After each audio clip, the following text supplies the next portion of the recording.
Hello, hello, gals. This is Mariah Young, your CEO. I'm hopping on here today with my signature self for an excellent topic. You guys are not going to want to miss this. And I have a question for you. What roles do you play in your life? Do they still fit? Do you need to change them to make them fit? We're going to talk about that today. And we're also going to talk about finding your value and knowing your self worth. So I hope that you will join me today. I have some worksheets for you, but I will be right back in just a minute.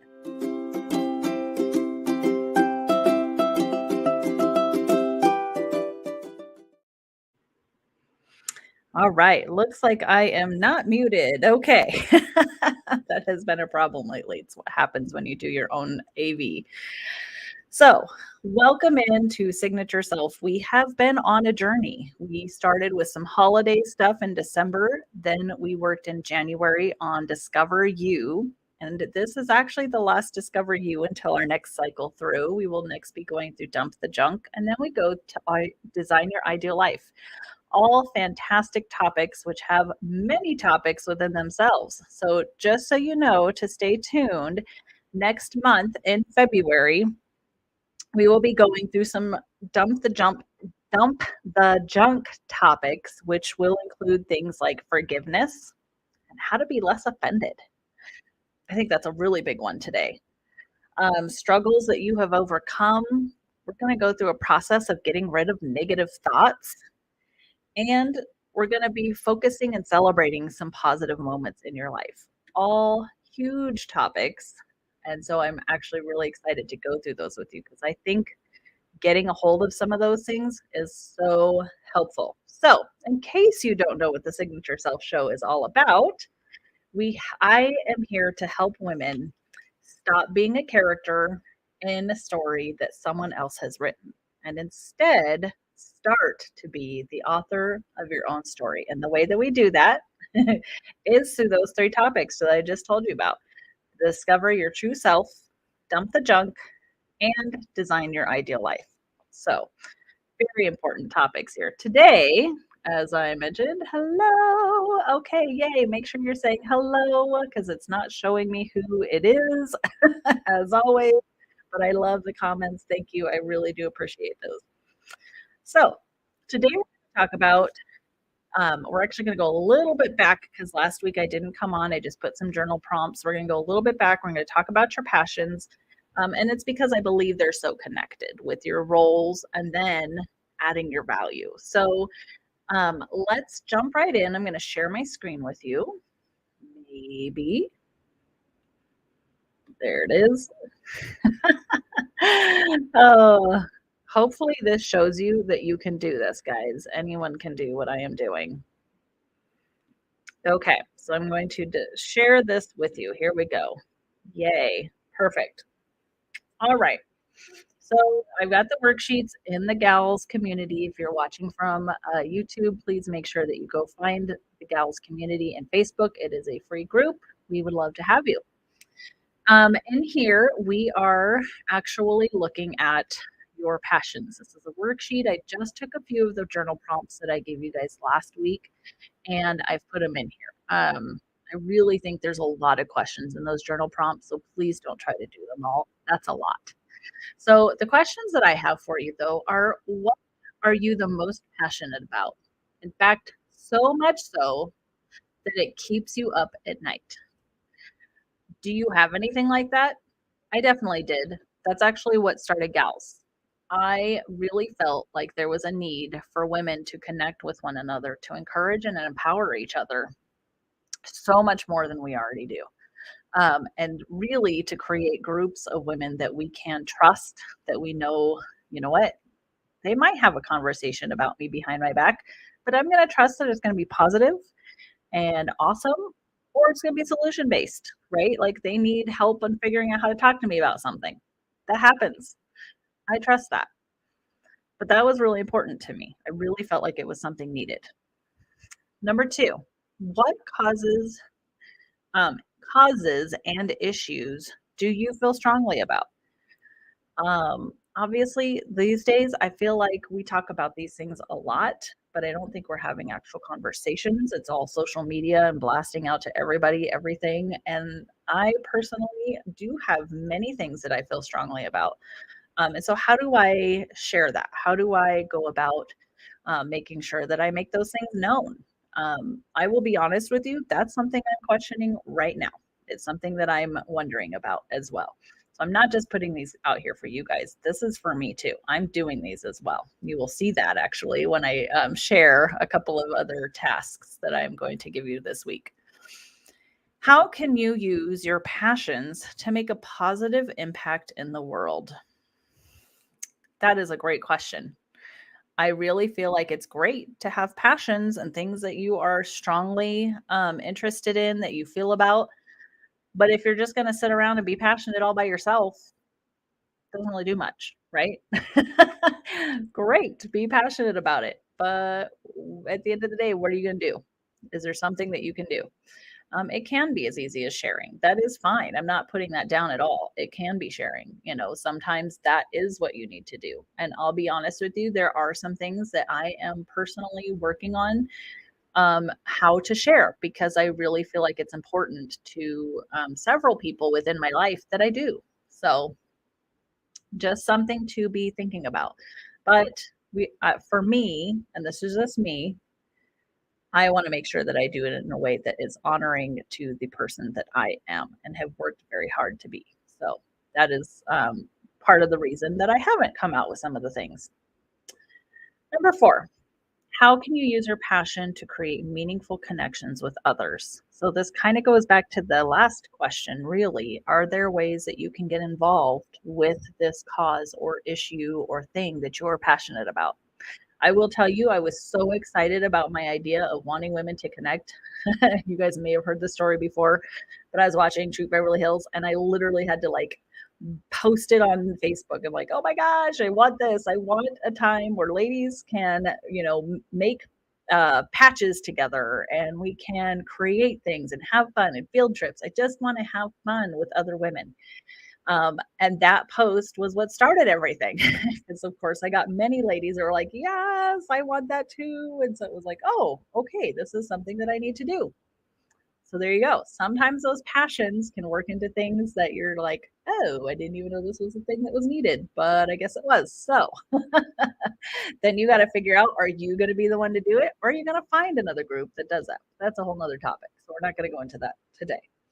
All right. So your passions, but there's so much that I talk about within my work of doing personality tests and helping people to find the thing that they want to do, to create the thing that they want to do and be. And all of it works together. And your passions are a huge part of that.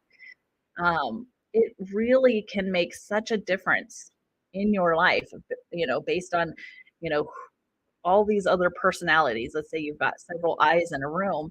Each one of those eyes or parrots are going to have a different passion. And those are a lot of the things, along with many other things, though, that make us so nuanced. Your passions are important. You may have been put here, your purpose, your however you look at that, may be that you are the one that needs to work in that. It could be that. Or you can support someone who's already doing that. That is a great way to go about it as well. So, really be thinking about those things because that can really move the needle when we start to say, I want to design my life. What is it that you want to be doing? What do you want to dive more into? What are things that you are passionate about? So, okay, I have beat that enough. I don't like the saying I beat that horse. So I am trying to find a different way to say that, but I have talked about that enough. So let's move on to the next piece because this is equally important. Maybe more. Oops, I've got these out of order. Okay, so discover you, your roles. As we start to dive into dump the junk and design your ideal life, your roles, this is a page I really, really, really want you guys to print out. And I want you to put it in a binder and I want you to come back to it because you're going to find as you continue on, and I'm grabbing my binder to show you, you are going to want to change this as you go. Here, get yourself a pretty binder. This I got at Target probably last year, but they always have pretty binders at Target. I want you to come back to this one because life changes, right? We're always going through different things, different changes. We always, you can say, oh, I'll get to that when this happens, or I'll get to that when my kids grow up, or I'll get to that at this break. Guys, it doesn't come. I'm just going to tell you, you're always going to have roles and things that you do. And so looking at what those roles are, do they still fit? And what is my action plan if it doesn't, is huge. So let me go into this. So obviously, there are roles that you're probably not going to change, right? If you're a mom or a wife, obviously, if you're, hopefully you have some friends. Maybe you have roles within particular organizations. Maybe it's your work, maybe it's your church, maybe an outreach or volunteer opportunity. You might have all kinds of different roles, right? So, what I want you to look at though is, does this role still fit? Sometimes when you're going through transitions, that is a really great time to look at these roles and say, that's not really fitting anymore. It used to fit because I had kids. And so my being at the head of, say, the PTA or, this organization over here, maybe they're in theater or sports or whatever else. It made sense at that time, but maybe it doesn't anymore. I want you to really look at but maybe it does. So let's look at that side too. Maybe it does fit, but maybe the hours are wrong or you're doing way too much and you need to start delegating more. What does that look like for you? So for example, speaking with a client not too long ago, they were talking about their job and they actually love their job, like love it. If they weren't worried about money and time, it's what they would do, right?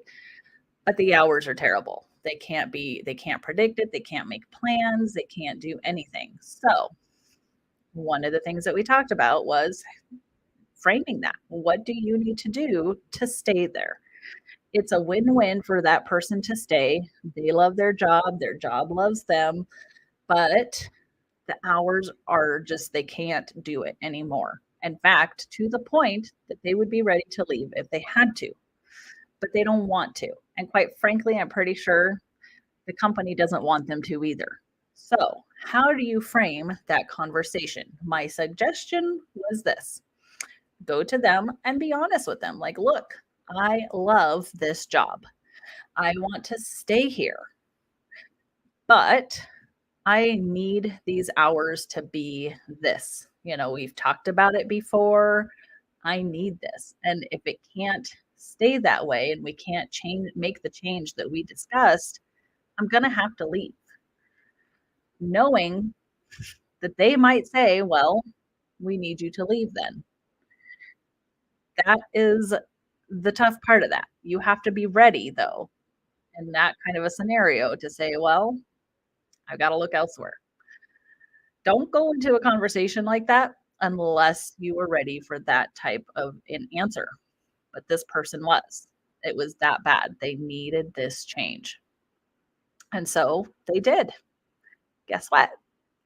The hours got changed. I know you guys wanted that ending. I wasn't about to not give you that ending. But that's what they needed to do. They needed to be honest.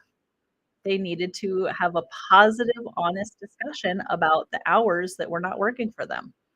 And they did. They were willing to let it go. I mean, they really were. So at that point, that's exactly what I said. If you are willing to let this go, you need to have that conversation with your work and let them know that. So that turned out really positive, but I really want you to look at your roles that way as well. If there's something that you want to keep in your life, but maybe there's something that's not quite a fit with it, what is a conversation that you need to have, or one email that you need to send out, or a boundary that you need to set in order to let that thing stay? If it doesn't fit, now is a good time to take it out. I am a huge, huge believer in finishing commitments that you have made. That being said, I also am a huge believer in if something is not a fit and it is completely taking up time in your life that it should not, then you need to let it go. Because here's the thing, you're going to resent it if it is not a right fit. You're not only going to resent it, it's also going to show that you resent it in other ways. A lot of times that comes out in passive aggressive behavior. Your work knows, or whatever this role is, they know you don't want to be there. And so that's not a positive for anybody, right? So if there's something that doesn't fit, let it go. You can stay and help that, if it's a position that you hold, you can always, help them find that person, but give it a timeline. Say, hey, okay, you've got a month. I will help you find that person. If we can find it, I will train them, all of that stuff. But it's also not your job, right? I've had a situation myself with that where it was like, okay, I've got 3 months and nothing was happening. And so I was like, okay, well, I want to help with this, but you're not getting anybody in here. I don't see any movement. So at this point, it really doesn't feel like we're going to make this happen. So if we don't make it happen, then I mean, I can't train that person. If you do, that's great, but I need this to happen sooner rather than later. This is the amount of time I need to train this person. So finding the way to either get rid of it or have it fit by making changes is what I want you guys to do in this. This is huge. This can help you release things that are taking your energy and your time. Because if you're saying yes to something that is not a fit, that means you're having to say no to something that probably is. Sometimes that's family that suffers, or, maybe it's your work, maybe it's your own creativity. That has definitely happened to me before. So, wow, we got a really weird noise going on outside. Sorry. That was kind of weird. Anyways, if you would like to dive deeper into this specific topic, this is one that I have found over and over and over again with women. We have so many roles. We want to please people. We don't want to say no. And so I have found so many capable women doing way more than they should be doing. And they're exhausted, they're burnt out, they're having meltdowns. And that is not what I want for you. So if this is something you need to dive deeper in, please do reach out to me. I do have a very excellent coaching package that I've put together that is very affordable, and it is set up to help you do what you need to do. It is a no fluff coaching session. It has 3 of them. So please do reach out to me. It is available. It is actually something that was put together for work, but I am able to use that for gals as well. So, all right, finally, with this, releasing this, getting freedom in your time and your energy, I want to pair this with, go back to this page. I had it in the wrong order. Sorry. What are things that people say about you? Not the negative things. And a lot of times, those negative things are in our own head. When people think about you, what do they say? What are the top 3 words that come to their minds when they think about you? I'm going to challenge you, and I'm going to do this myself. I am going to do this myself. It is hard to do. Putting yourself out there, oh, it's not fun. However, I think you'll be surprised. I have done this activity multiple times. In fact, I cringe at doing it again, but I'm going to because I want you guys to do it. But putting it out there and asking, what are the top 3 words that come to mind when you think of me? It is always amazing to me. The people that answer that, first off, Like, "Oh, you even notice that I'm around? Okay." No, I don't mean it like that, but truly, sometimes you're like, "I didn't even know you noticed that I'm, like, on Facebook or on Instagram or whatever." I would suggest doing this probably on Facebook because it's harder to do on Instagram, but if you have a way to do it, great, totally do it. Um, but also the words that come are very helpful because we don't tend to give ourselves enough credit for the things that we have done or for who we are or for how people perceive us.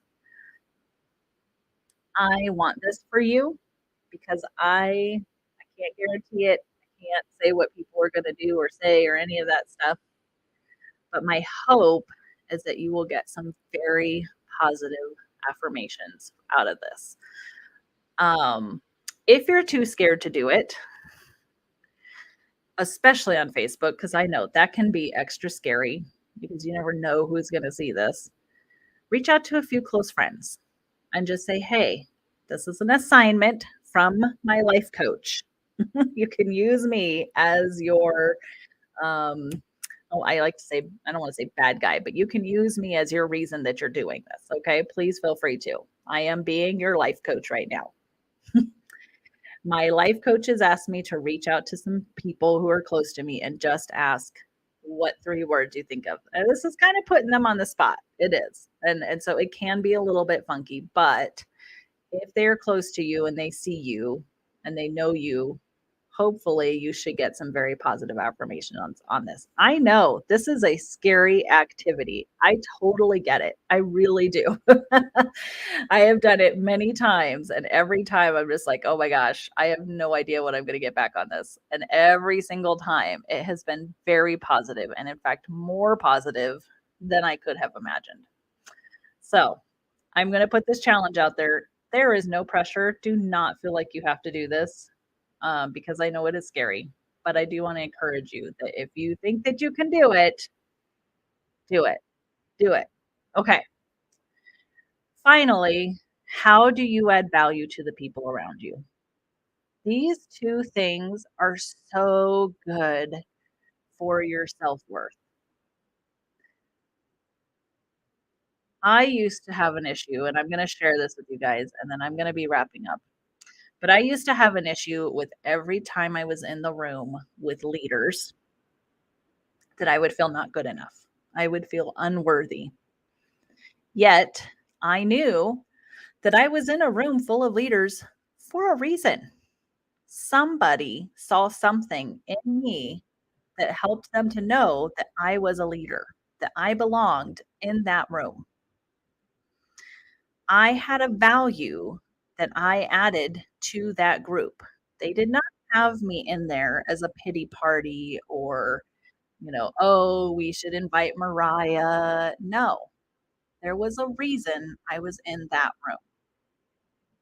So I had to dig and figure out and answer honestly, which can be hard to do if you're not used to doing this and being positive and giving yourself affirmations. But I had to answer honestly, how do I add value to the people around me? I'm going to share with you a few of them that I've come up with for myself, but I want you to think about, how do you add value? Sometimes you do have to go to someone close to you to ask this question. If you're not used to doing this, it is a practice, then it can be difficult to pull it out. But over the years, I have done this enough times. I'm going to share with you a few ways that I learned that I add value, and I hope that it will inspire you. This is not to brag on myself. I don't like doing that, but I love to share because I really feel like maybe it can be inspiring for you. So, some ways that I add value to people is I am very, very good at helping people get excited about things. It is actually literally what the word that in my disc personality profile is. It's persuader. I am very good at getting people excited about um, having something that they are, passionate about and getting them going on it. Like, it is something I'm very good at, and I am kind of wondering, I really am hoping that you guys were not hearing my classical music that whole time because it looked like it was on. Oh, if that is the case, I please, if you anyone's on here, just let me know. Hopefully that was not the case. All right, but I'm very good at getting people excited. I am also very good at creating energy in a room. It is actually why I love to MC because I'm very good at helping to both format an event in a way that it's going to optimize energy, but also helping with the energy in the room with my energy. I'm very good at having fun. I'm great at including people. I love making sure that everyone is included. In fact, probably sometimes to the chagrin of my team. I know that to be true. I have plenty of weaknesses, but right now I don't need you guys pointing that out about yourself. And that's why I'm not sharing those right now because trust me, I see all of my weaknesses and I'm sure you see all of yours. I really want you to get in a practice of looking at your positive attributes, the positive things about you that you add. Sometimes you don't know it until you're in it. In fact, my learning that I was excited, that I'm good at helping people getting excited, actually came from coaching this last week and just talking with people and sharing, like, no, this is awesome. You can totally do this. Like, you just have to break through that wall and you can do this, and just sharing and helping them put together a plan that actually works for them based on their personality and all of that stuff. So, um, what are things, or how do you add value to the people around you? I would love to hear those. Again, if it's something that you need help pulling out, I'm very good at that. Let me just say, there's another thing I'm good at. I am good at helping people pull positive things out of who they are and understanding that better. So, I hope that helps. It was not to brag on me, but what are some ways that you add value? I And I'm trying to think of some other ways that, you could definitely do that. Maybe you're really great at research. So if someone wants to, plan an event or, meet somewhere like a restaurant or go see a movie, you're the person who is really good at getting the information about that. Maybe buying a product. Maybe you're really great at making sure that people are getting the best price and the highest quality and, looking at reviews. Perhaps you are really good at getting stuff done. My husband is fantastic at getting things done. I want to decorate and be all creative, and we call his method the shotgun method. He comes in and he just gets it done. And then I can go and decorate afterwards. Because my method takes forever. His method is very quick. And when you need to get stuff done, it's awesome. Perhaps you're really good at traditions, making sure that the family is together, at listening. All of these attributes are so positive. Now, I will tell you a great tool for learning more about your positive attributes is actually with, wow, all of a sudden I'm blanking, the disc. I love the disc because it really does help you to see yourself better. It gives you better self awareness. And a lot of times you can borrow from the positive stuff that the disc says about you. And you can be like, oh, yeah, that is something I'm really good at. Maybe it's a negative thing that people have said about you. And you know what? Like, I used to be told I talk too much. I got in trouble for it all through school. I even got in trouble for it at boot camp in the military. But yet, it's like one of my most positive attributes. I love talking to people. So, what are those things? Amanda, our creative arts director, our communications director, she calls that your awesome sauce. And I love it. It is so true. What is your awesome sauce? So, I'm going to stop sharing. I think we have talked through this enough. Please feel free to reach out, even if you just have a question. You do not have to reach out for coaching to ask a question. Please feel free to do that. If you have any questions about the worksheets or anything like that, you are very welcome to reach out to me. I would love to talk with you about that. This is one of my favorite topics. Just, I love, love, love helping women to start writing their own story. There is so much that you can do to start creating and designing your ideal life and writing your story that honestly, it's so fun for me to talk about. So please don't hesitate to reach out. You can comment here in Facebook or on YouTube. I'm not currently checking YouTube as much. So honestly, my preference would be that you find the free Facebook group, but I definitely will be checking those more often. So feel free to ask a question there. Make sure that you check out the PDF printable. I tried to make it super simple so it's easy to print out. There's like no color in it. It's just black and white. Should be very easy to do for workbook. And make sure you go and get yourself a cute binder to put this stuff in to come back to. All right. You guys have a fantastic rest of your day. Don't hesitate to reach out. Make sure that you're paying attention for Galentine's that is coming. We have a couple of secured homes that are going to be throwing Galentine's parties. I'm super excited to share that with you guys. And yeah, stay tuned. All right. Have a fantastic day. Until next week, I will see you later. Bye.